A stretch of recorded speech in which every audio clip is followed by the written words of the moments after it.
Sports में आपको बताएंगे थाईलैंड में होने वाली रैंकिंग फाइट में पाकिस्तानी बॉक्सर शहीर आफरीदी ने भारतीय हरीफ का भुरकस निकाल दिया। तीसरे राउंड में ही भारतीय बॉक्सर तरजोत सिंह और बावा लड़खड़ाकर गिर गए और रेफरी ने पाकिस्तान की फतेह का ऐलान कर दिया।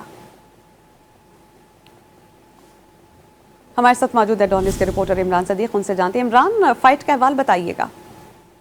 बिल्कुल, इस हफ्ते में पाकिस्तानी बॉक्सर की ये भारतीय बॉक्सर के खिलाफ दूसरी फतह है। इससे पहले उस्मान वजीर ने कामयाबी हासिल की थी भारतीय बॉक्सर के खिलाफ, और आज एक रैंकिंग फाइट में जो कि थाईलैंड में हुई है, पाकिस्तान के शहीर आफरीदी ने भारत के जो बॉक्सर हैं तरजोत सिंह बावा, उनको जो है वो शिकस्त दी है। मुक्कों की बरसात की शहीर आफरीदी ने उसके ऊपर, जिसके बाद वो लड़खड़ा कर गिर गए और चौथे राउंड में रेफरी ने उन्हें मजीद खेलने से मना कर दिया, जिसके बाद शहीर आफरीदी ने इस रैंकिंग फाइट में कामयाबी हासिल करके अपनी रैंकिंग बेहतर बनाई और टाइटल फाइट के लिए जो है वो अपनी राहें हमवार कर ली। जी, बहुत शुक्रिया इमरान।